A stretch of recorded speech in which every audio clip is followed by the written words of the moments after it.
TEP, à toutes les sœurs de combat, au TEP, à tous les frères de combat, au TEP, à tous ceux qui éprouvent du plaisir, ceux qui partagent les idées de la Renaissance africaine et tout ce qui concerne les mouvements kamites, que ce soit sur le plan philosophique, que ce soit sur le plan spirituel, que ce soit sur le plan politique, que ce soit sur le plan économique, et que ce soit même sur le plan éducatif. Donc, au TEP, à tous ceux qui nous soutiennent, à tous ceux qui soutiennent le mouvement kamite, je salue particulièrement tous les frères et toutes les sœurs de combat qui ont soutenu jusqu'ici la chaîne Pekia Kamata depuis qu'elle fonctionne, depuis aujourd'hui environ 9 mois et bientôt 10 mois. Je remercie tous les frères qui sont jusqu'à présent minoritaires, qui se manifestent de manière positive pour nous encourager à aller de l'avant en contribuant autant qu'ils peuvent afin que nous puissions acquérir du bon matériel et que nous puissions améliorer nos conditions de travail. Au TEP à tous ces frères, et j'appelle tous ceux qui vont nous écouter, qui seront nouveaux, à écouter cette chaîne, à déguster de la crème de la connaissance qu'on offre à toutes nos sœurs et à tous nos frères de combat, à tous nos papas et à toutes nos mamans, à tous nos fils et à toutes nos filles, de pouvoir s'abonner massivement et de partager le lien de la chaîne et ne pas oublier de cliquer sur la cloche d'annonce. Laquelle cloche permet de pouvoir accéder aux nouvelles vidéos, aux vidéos nouvellement publiées. Donc, quand vous vous abonnez, n'oubliez pas de cliquer sur la cloche et de cliquer sur toutes, parce qu'on écrit tout en haut et il y a d'autres choses qu'on écrit en bas. Cliquez sur toutes afin que chaque nouvelle vidéo qui arrive, qui est publiée, vous parvienne. J'aimerais une fois de plus appeler les frères et les sœurs de combat de ne pas négliger le soutien des kamites qui se battent corps et âme dans la recherche, en courant les risques à travers les voyages, en dépensant en énergie pour acquérir la documentation, pour acquérir les renseignements sur le terrain, pour subir des initiations, pour méditer soi-même, pour travailler sur soi-même, afin que le produit de ce travail puisse profiter à tous. C'est d'ailleurs le travail que je fais depuis aujourd'hui, près de 15 ans, je dirais même plus de 15 ans, parce que nous sommes en 2022. Ce travail, je l'ai commencé depuis 2007 exactement. Lorsque je suis entré en contact avec un frère qui venait de Suisse et qui a aussi fait la Russie, qui m'a ramené les ouvrages de Cheikh Anta Diop. Et c'est à partir de ce moment que l'impulsion que j'avais en moi depuis, en rejetant radicalement la religion chrétienne et les religions étrangères, cette aubaine, cette opportunité m'a permis de trouver le chemin que je cherchais, parce que j'ai toujours été contre ces religions, bien avant de connaître les travaux de Cheikh Anta Diop, bien avant de savoir que les pharaons étaient nos ancêtres et qu'ils ont opéré de très grands travaux qu'ils ont légués à la postérité. Donc, j'appelle toutes les sœurs de combat et tous les frères de combat d'avoir la conscience de nous soutenir, de faire des dons pour que nous puissions trouver des locaux appropriés, parce qu'actuellement, je tourne cette vidéo chez moi, là où j'habite, ce qui n'est pas approprié. Les vidéos, les mouvements kamites doivent avoir des lieux appropriés où ils doivent se développer, afin que quand les frères et les sœurs de combat viennent au pays, on puisse les accueillir dans ces locaux, aménagés, bien aménagés et décorés comme il le faut. Donc, humblement, je demande à tous les frères de faire des dons pour que je puisse acquérir un local, par exemple un appartement avec 2 bureaux, où on pourra décorer à travers, avec des éléments de l'Afrique traditionnelle, qu'on puisse opérer une décoration purement africaine, qui pourra donc notamment davantage embellir nos vidéos. Et en dehors de cela, nous avons besoin du matériel, notamment des modems Internet, où nous pouvons nous-mêmes publier nos vidéos parce que le travail que je fais depuis 9 mois déjà, que cette chaîne est créée, je suis obligé d'aller dans des cybercafés, aller payer beaucoup d'argent là-bas pour mettre des vidéos en ligne, alors que je peux le faire sur place. Si j'ai des locaux, si j'ai de matériel approprié, je peux moi-même produire des vidéos et les publier. Bien évidemment, je ne vais pas travailler seul, je vais travailler avec d'autres personnes, des assistants, ceux qui vont m'assister. Et il faut aussi que parfois, pendant que je suis en train d'exposer, que les images puissent défiler à l'écran, comme beaucoup de frères le font déjà. Je ne parviens pas encore à le faire parce que je n'ai pas encore un matériel approprié. Donc, beaucoup continuent d'écouter ce que je fais, mais très peu réagissent favorablement pour me procurer le matériel qu'il faut. Il y a beaucoup de choses qu'on peut acheter ici au Cameroun. On n'a pas besoin d'acheter le matériel en Europe ou en Amérique ou que ce soit pour l'expédier parce que l'expédition, ça coûte trop cher au niveau des frais de douane. Donc, c'est mieux de faire des dons, que chacun puisse contribuer autant qu'il peut afin que je puisse acquérir ce matériel. Et avec le temps, vous-même, vous allez constater que le travail va s'améliorer. Déjà, les images actuelles sont meilleures que les images d'avant. Et puis, le cadre est bien évidemment, je vais dire, le matériel. J'ai déjà un matériel, j'ai un trépied, j'ai un flashlight qui me donne de la lumière, j'ai un téléphone approprié et j'ai un disque dur que j'ai acheté de mes propres frères. J'ai un power bank qui maintient la batterie. J'ai d'autres éléments et bien évidemment avec les aides que les uns et les autres nous envoient.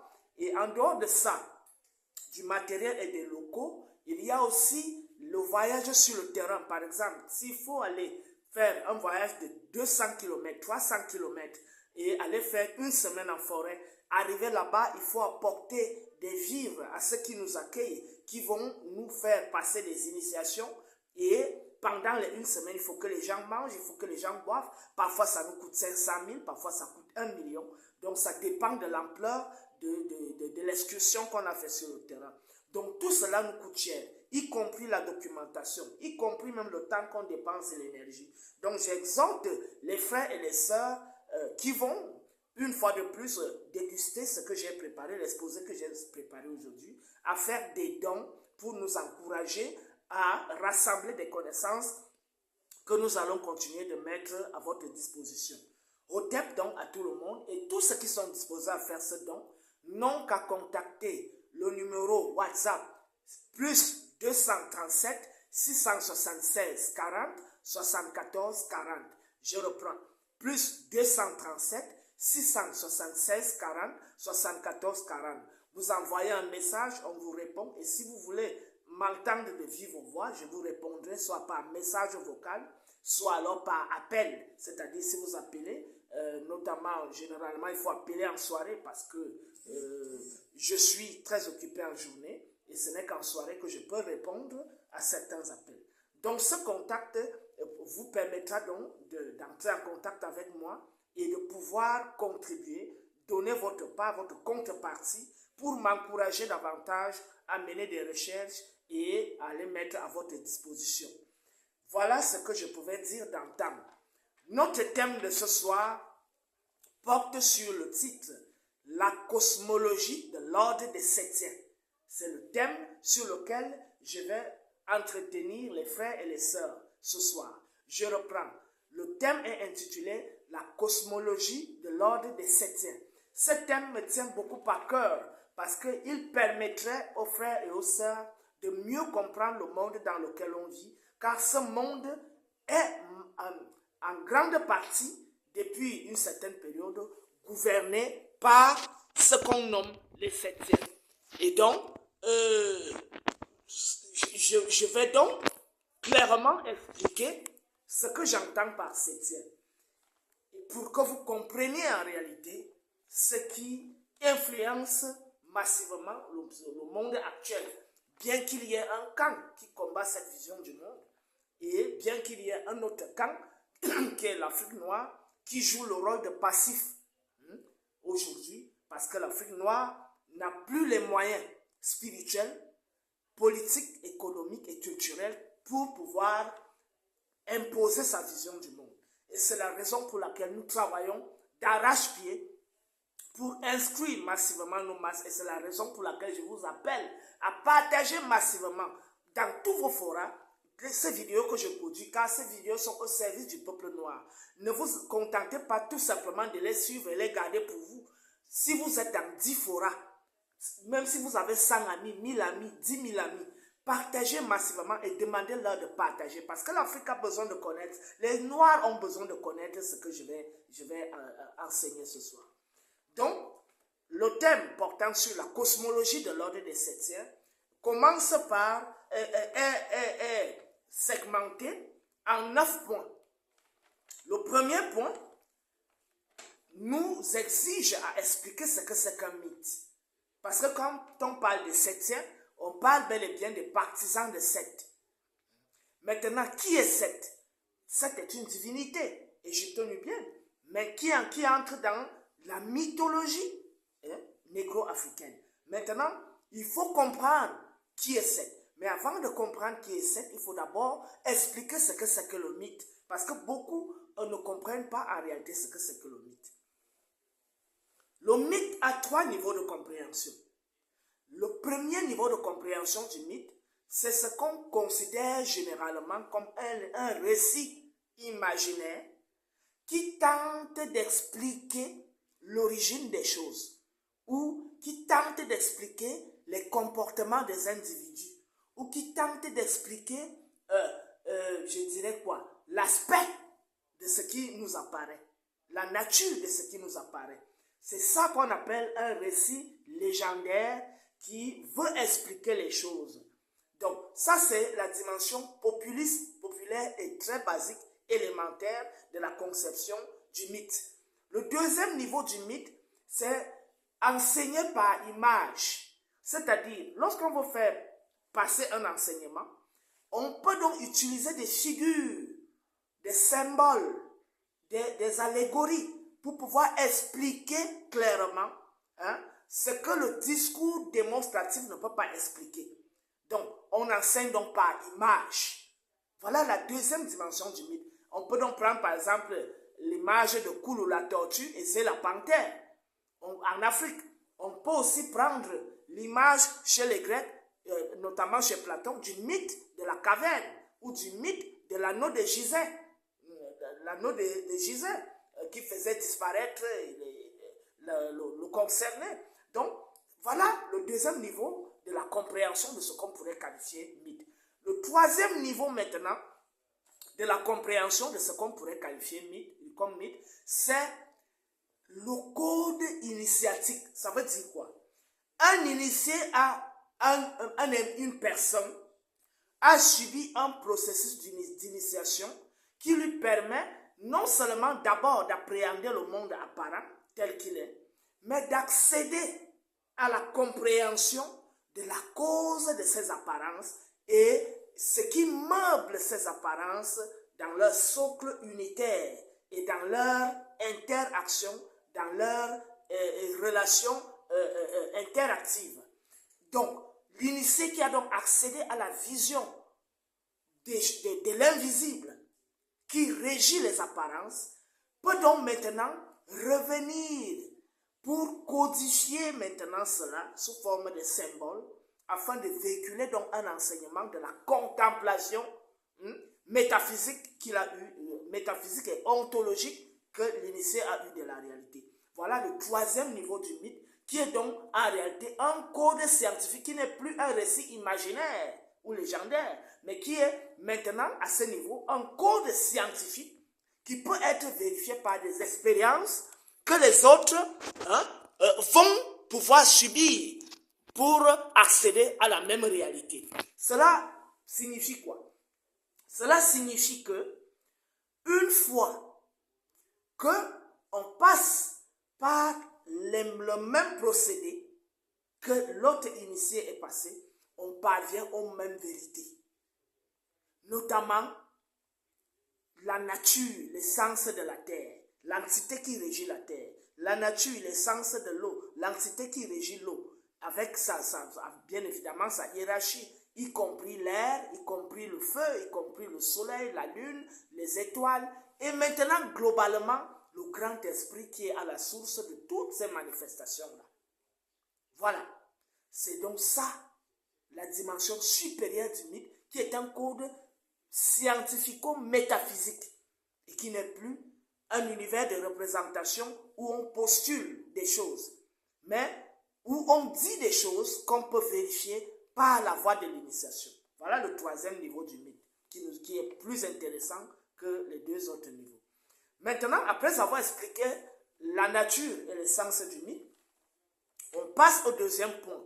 Le deuxième point nous porte sur la naissance et la nature, c'est-à-dire, quand on parle de nature, c'est les caractéristiques de la divinité Seth. La divinité Seth fait partie du panthéon égypto-nubien, panthéon de Kama, et fait partie des derniers couples à émaner de la source divine, notamment Atum-Ra, et lesquels couples sont constitués de Isis à Seth, à Seta, à Isata, et Osiris, au Seri, ou Seri, à Seri. D'autre part, Nebet-Hut, qui est Nephthys, et Seth, Sété, Sata, Souté. Voilà. Donc nous avons le couple Osiris-Isis, d'une part, et le couple Nephthys et Seth, d'autre part. Le premier couple Osiris-Isis est un couple fertile qui a une logique. Et le deuxième couple, Nephthys et Seth, est un couple non fertile à cause de la stérilité de Seth. Parce que ce n'est pas Nebet-Hut, ce n'est pas Nephthys qui est stérile, mais c'est plutôt Seth qui est stérile. Donc, ce couple-là porte une tâche négative à cause de la divinité Seth. Maintenant, il faut qu'on se cristallise sur la divinité Seth elle-même. Qui est Seth? Comment naît-il d'abord? Nous n'avons plus actuellement un texte, bon, moi je n'ai pas pu entrer en possession d'un texte hiéroglyphique qui parle de la naissance spécifique de Seth. Par contre, le philosophe grec de l'Antiquité tardive nommé Plutarque de Chéronée, qui était un initié dans les mystères d'Isis, les mystères de Delphes, et y compris les mystères égyptiens, nous rapporte dans son ouvrage d'Isis et Osiris, intitulé d'Isis et Osiris, que la divinité Seth est née d'une manière violente. Cette divinité n'est pas née comme les autres divinités. Et comment est-elle née? Cette divinité, pour naître, a dû déchirer le flanc de la déesse Nut, c'est-à-dire le côté, pour sortir du côté. Un peu ce qu'on appelle aujourd'hui la césarienne. Donc, il est né, rien que par sa naissance, cela montre déjà son côté violent, son côté, je dirais, démesuré, son côté désastreux, parce qu'il a dû déchirer le flanc de Nut pour naître. Voilà donc la naissance violente de Seth. Et maintenant, quelle est la nature de Seth? Seth est symbolisé, par la bête, c'est-à-dire, il est assimilé au cochon de terre, qu'on appelle chez nous Ngoïsi. Ngoïsi, un cochon qui a un long bec, le cochon qui mange donc les termites, qui vit dans les termitières pour manger les termites. Et le cochon, en réalité, ce n'est pas seulement le cochon de la terre. En réalité, quand on dit cochon, c'est toutes les caractéristiques du cochon et tous les animaux qui sont de la famille du cochon, à savoir l'hippopotame, le cochon lui-même, le cochon, le phacochère, le potamochère, le rhinocéros, tous les animaux qui sont de la famille du cochon. Et maintenant, on rentre dans le comportement de ces animaux qui vivent dans les saletés, qui mangent du n'importe quoi, qui creusent la terre partout, qui sont toujours en train de fouiller la terre. Donc, le cochon, le museau du cochon est orienté vers la terre. Ça veut dire quoi? Le cochon est un animal essentiellement glouton, matérialiste, indiscipliné et sale. Voilà donc les caractéristiques bestiales de Seth, les des caractéristiques de démesure, de gloutonnerie, je dirais quoi, de saleté, d'insalubrité et autres. Maintenant, il est aussi assimilé à un poisson, l'Oryxyrinthe. Ce poisson qui a avalé le phallus d'Osiris. En avalant le phallus d'Osiris, cela symbolise le fait que ce poisson est contre la fertilité. Donc, le dieu Seth, notamment, symbole de la stérilité, est aussi symbolisé par ce poisson, l'Oryxyrinthe, qui, dans le mythe, a avalé le phallus d'Osiris, lorsque le corps d'Osiris a été dispersé sur le Nil par Seth en question. Donc, après avoir montré donc le côté bestial de cette divinité, nous évoluons dans ses caractéristiques. Cette divinité a une autre caractéristique, c'est que elle symbolise l'immaturité en question. L'immaturité, qu'est-ce que nous entendons par immaturité? Nous entendons par immaturité l'incapacité d'accéder à la sagesse qui gouverne l'univers. Voilà. Cette immaturité est caractéristique de la dimension égocentrique de cette divinité. Et cette dimension égocentrique l'empêche de pouvoir comprendre les choses en dehors de ses désirs, ses penchants et sa volonté de dominer. Donc, l'égocentrisme est la caractéristique par excellence de la divinité Seth, en dehors du volet matérialiste, du volet sale, indiscipliné, qu'on vient de nommer à travers le cochon. Et voilà donc les caractéristiques de Seth. La violence, la saleté, les déchets, puisque le cochon mange même les excréments. Il vit même dans les toilettes. Il baigne dans les marécages. Il plonge partout. Voilà. Donc, la vie sale. On peut donc comprendre la logique des Sethiens. Après avoir montré donc les caractéristiques de cette divinité, nous allons poursuivre au niveau 3 en parlant de la naissance et l'évolution de l'ordre des Sethiens. J'avais évoqué dans la série de vidéos intitulée « Lumière sur la supposée homosexualité entre Seth et Horus » que très peu de personnes ont suivi et à laquelle j'invite, la plupart de nos téléspectateurs, de nos abonnés, à les réécouter. Parce que je dis beaucoup de choses là-bas sur la 6e dynastie et sur la 18e dynastie. Bien évidemment, je vais revenir sur ça de manière brève, notamment en montrant que la naissance de l'ordre des Sethiens est due à la crise qui est survenue lors de la transition entre la 5e dynastie, dont le dernier pharaon était le pharaon Onassa, voilà, qui était un pharaon bantou, bien d'origine bantou, bien évidemment. Il y a donc eu une crise de pouvoir, parce qu'après la mort d'Onassi, il n'y a pas eu possibilité de transition pacifique du pouvoir. Ce qui s'est passé, c'est que on a constaté, à travers nos recherches, que le pharaon Téti est d'une origine incertaine. On ne connaît pas l'origine du pharaon Téti. Voilà. Et non seulement on ne connaît pas son origine, en plus on ne connaît pas, il n'est pas d'ascendance royale. Voilà. Il n'est pas d'ascendance royale. Ce qui montre donc la suffisance que c'était un usurpateur. Voilà. Parce que s'il y avait eu transmission du pouvoir, le pharaon Téti devait avoir en réalité des liens de parenté avec la cour royale. Donc, il devait être parenté au pharaon Ounas. Mais il n'est pas parenté au pharaon Ounas. Et on ne connaît même pas ses origines. Et chose curieuse, ce pharaon, le premier à être assassiné dans l'histoire de l'humanité, dans l'histoire de l'Égypte pharaonique, c'est le pharaon Téti. Et il est assassiné par qui? Par son vizir, son maître de cuisine et son gardien d'armes. Donc j'entends par Mereri, Seanquipta et je ne sais pas le troisième, le nom du troisième méchant. Voilà les trois personnes, c'est-à-dire le vizir, le cuisinier et le gardien d'armes. Voilà. Vous voyez, c'est les personnes les plus proches qui l'assassinent. Et pourquoi on l'assassine? Il y a des raisons.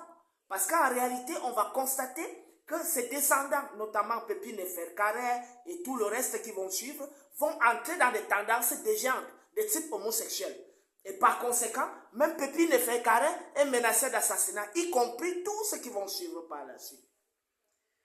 Ce qui fait que on aboutit à une 6e dynastie qui plonge l'Égypte pharaonique dans le chaos, notamment qui achemine, qui achoppe à la période qu'on appelle la première période intermédiaire, qui est une période chaotique où le peuple s'est insurgé donc contre cette 6e dynastie usurpatrice, parce que, en dépit du fait que tous ces pharaons, dont le premier a été assassiné et tout le reste ont été menacés d'assassinat, n'ont pas pu être détrônés. Il a donc fallu que le peuple se lève, parce qu'en réalité, les vizirs, les prêtres, tous étaient révoltés. Il a donc fallu que le peuple s'insurge contre cette dynastie usurpatrice pour renverser le pouvoir. C'est l'histoire donc qui nous est racontée par le prêtre, le scribe Ipuur, lorsqu'il fait donc la narration de cette période chaotique de la première période intermédiaire qui date de moins 2100. Et maintenant, quelle est la conséquence? Pendant donc cette période du chaos, il y a une immigration massive des peuples de la Méditerranée. Cette immigration massive va s'opérer pendant environ 300 ans, au point où, vers l'an 1700, moins 1750, c'est-à-dire 1750, avant l'ère judéo-chrétienne, ces étrangers qu'on appelle les peuples de la Méditerranée et que les Égyptiens autochtones, les Kemtu, ont appelé Hekakasut, c'est-à-dire les rois nomades, qui se sont donc déversés dans l'Égypte de la Méditerranée, c'est-à-dire la Basse-Égypte, dans la zone qu'on appelle Avaris. C'est cette zone-là, c'est dans cette zone qu'ils ont installé leur siège, et je parle bien de la ville nommée Avaris. Retenez le nom de cette ville. Ils se sont installés là, et ils ont donc commencé à gouverner la Basse-Égypte. Quand on dit Basse-Égypte, c'est la partie de l'Égypte qui est proche de la mer Méditerranée. Maintenant, la Haute-Égypte était gouvernée par les autochtones, les pharaons autochtones, qui ont donc passé environ un siècle à combattre ces rois nomades envahisseurs. Et quelque chose de particulier, c'est que ces rois nomades, Hyksos-là, ont adopté la figure de Seth et Apophis, au point où, sur certaines images, que je n'ai pas ici, parce que je n'ai pas eu le temps de les imprimer, on retrouve les figures de Seth sur les images de ces rois. Et il y en a eu qui ont pris le nom d'Apophis. Il y a eu Apophis 1, Apophis 2 et tout ça. Donc vous constatez que quand ils sont venus, ils ont fait face au panthéon égyptonubien. Et dans ce panthéon, ils se sont reconnus en la divinité Seth et Apophis. Et donc ce sont ces divinités qu'ils ont adoptées à leur compte et qu'ils ont donc érigées en sacré. Par conséquent, ce qui montre que ils étaient radicalement aux antipodes de la vision kamite du monde. Parce qu'ils ont épousé une divinité qui était étrangère au kamite. Par la suite, ces rois nomades, Hekakasut de Hyksos, que les autochtones qualifiaient de Nebdu-Ked. Je crois que je l'ai explicité suffisamment dans la série de vidéos intitulée Le leurre de la vérité sémito-arienne. Donc, ces Hyksos-là, on les qualifiait de Nebdu-Ked, c'est-à-dire ceux aux mœurs perverses. Parce qu'en réalité, ils pratiquaient quoi? La sodomie. Ils éventaient des femmes enceintes, ils faisaient des razzias, ils brûlaient des maisons, bref, ils saccageaient les temples et autres. Et on les appelait encore Iadet, c'est-à-dire les ordures. Donc, cela montre que c'était un peuple vraiment barbare qui ne maîtrisait pas la morale, la sagesse, l'éthique de vie, l'ordre, l'harmonie, la vérité et la justice. Donc ce peuple était aux antipodes de cette logique. Et on peut comprendre pourquoi ils ont donc épousé la figure de Seth et Apophis. D'où la naissance de l'ordre séthien. L'ordre séthien naît sous le règne des Hyksos qui ont régné à la Basse-Égypte. Cette séquence était très intéressante. Maintenant, nous évoluons en disant, en montrant que ces rois nomades donc, ont pu être renversés par un combat acharné qui s'est succédé contre les pharaons autochtones, les Nesut-Biti autochtones, notamment Sekeneret Taha, il y a eu même une lettre où il se querellait avec ce roi Hyksos nommé Apophis, parce que la lettre est intitulée Querelle entre Sekeneret Taha et Apophis. Voilà. Sekeneret Taha était le pharaon légitime qui régnait en Haute-Égypte, qui combattait les envahisseurs, c'est-à-dire les Hyksos, les rois nomades qui ont pris possession de nos terres en Basse-Égypte. Il y a eu Sekeneret Taha qui a mené ce combat, il y a eu Kamosé qui a mené ce combat, et enfin il y a eu Yamesu Ier, c'est-à-dire Amès ou Amosis, c'est comme ça que les égyptologues l'appellent. Mais en réalité c'est Yamesu, c'est-à-dire celui qui a été enfanté par la lune. Par conséquent, Yamesu a réussi à les renverser et à réconcilier donc les deux terres.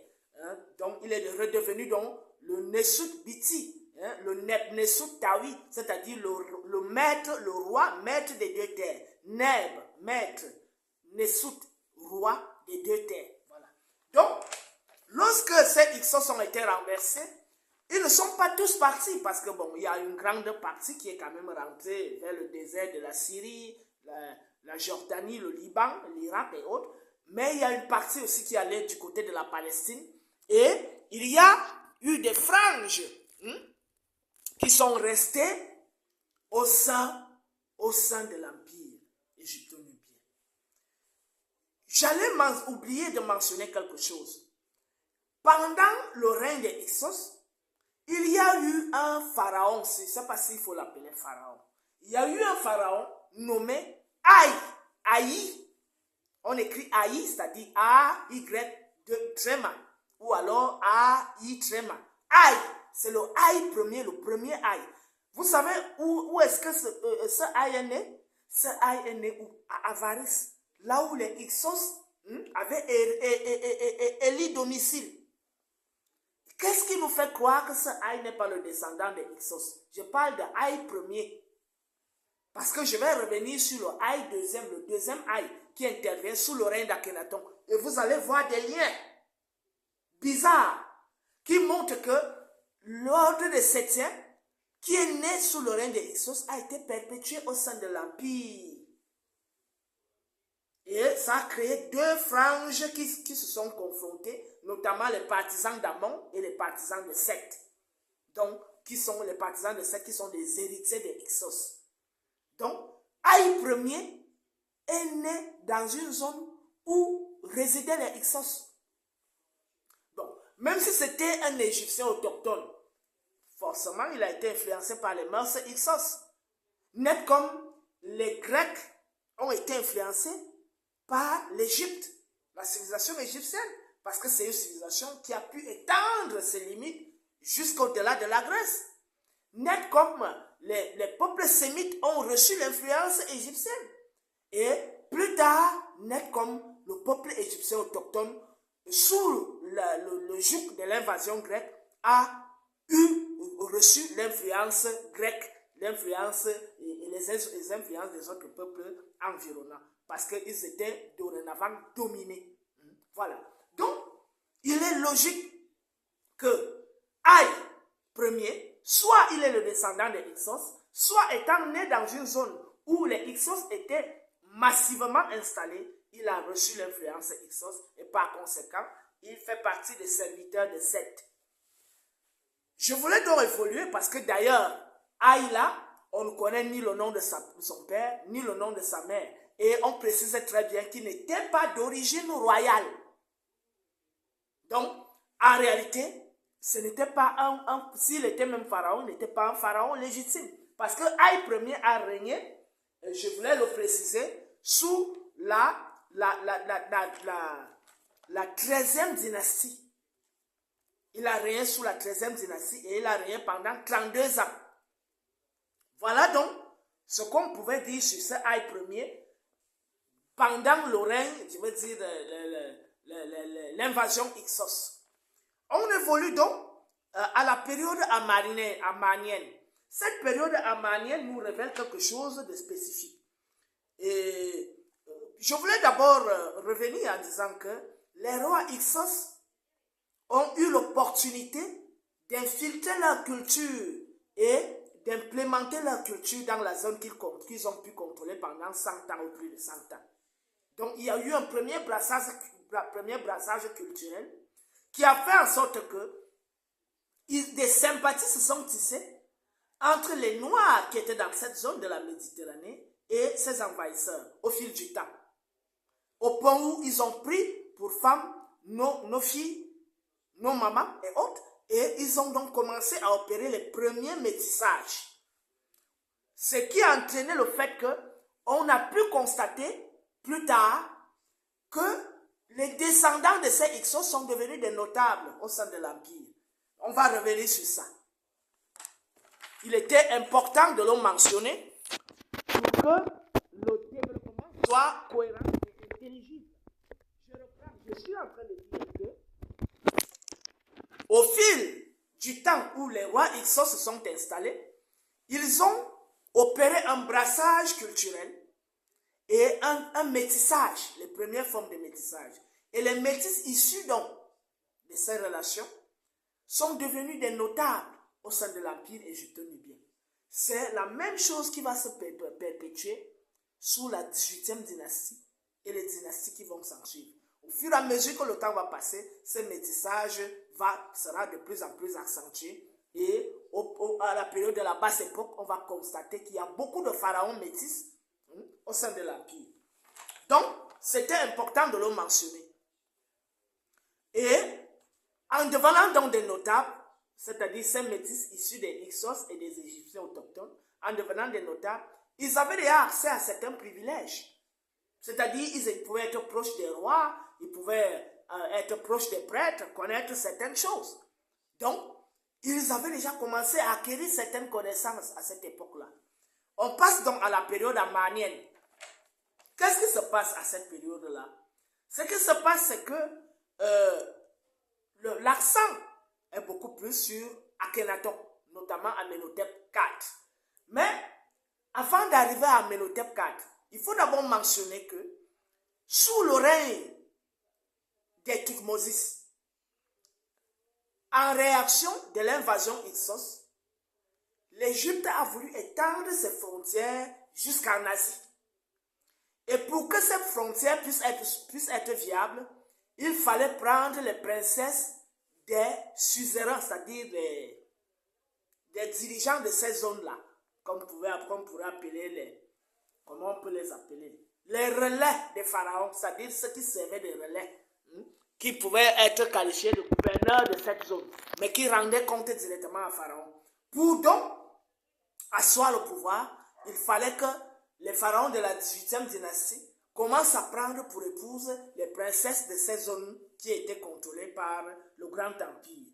Ce qui a donc entraîné le fait que Amenhotep III, le père d'Akhenaton, s'est retrouvé en train d'épouser plusieurs femmes étrangères que je vais nommer ici.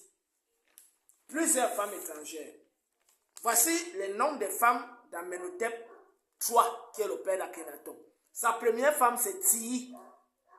Bon, Tiyi semble d'origine égyptienne, parce qu'on connaît le père et la mère de Tiyi. Donc, normalement, pour la légitimité d'Amenhotep III, il fallait qu'il ait une fille d'origine autochtone, une épouse d'origine autochtone. Mais avant d'arriver même aux épouses d'Amenhotep III, là, la mère d'Amenhotep III est d'origine inconnue. Voici ce qu'on nous dit de la mère d'Amenhotep III. La mère d'Amenhotep III s'appelait Moutemouya. Et Moutemouya, c'était qui? C'était la concubine de Thoutmôsis IV. Ce n'était même pas une femme légitime. Donc c'était la deuxième épouse de Thoutmôsis IV. Parce que la femme légitime de Thoutmôsis IV, Djeotimosou IV, s'appelait Yaret. C'est comme ça qu'elle s'appelait, Yaret. C'était la première épouse, c'est-à-dire l'épouse légitime. Parce que les épouses légitimes devaient être originaires de la zone, c'est-à-dire devaient être des femmes autochtones. Pour que le pharaon puisse être accepté par le peuple, il fallait qu'il épouse, que la première femme soit de la source. C'est pour ça que tous ces pharaons étaient obligés d'épouser d'abord la femme autochtone, la fille autochtone, avant de prendre d'autres femmes étrangères. Mais chose curieuse, c'est que Moutemouya, hein, c'est elle qui devient prépondérante. Et Moutemouya, épouse de Thoutmôsis IV, est la mère d'Amenhotep III, qui va devenir plus tard pharaon. Et on précise que Moutemouya est d'origine inconnue. Ça, c'est ce que la majorité des égyptologues disent. Mais il y a d'autres sources qui nous disent que la Moutemouya en question est la fille que le roi du Mitanni nommé Artatama Ier. Donc, il a envoyé sa fille à Thoutmôsis IV pour qu'il puisse la prendre comme épouse. Et donc, on connaît l'origine de la reine Yaret, parce qu'on connaît le nom du père de Yaret, on connaît le nom de la mère de Yaret, mais on ne connaît pas l'origine de Moutemouya. Donc, le roi mitanien, Artatama Ier, a envoyé sa fille Moutemouya épouser le pharaon Thoutmôsis IV. Et qui dit mitanien, dit les Sémites. Donc, les Asiates, les Sémites là. Donc, la mère de Thoutmôsis III était une sémite, d'origine sémite. On peut donc comprendre la complicité qui se tisse plus tard entre les rescapés Hyksos, c'est-à-dire les Hekakasso,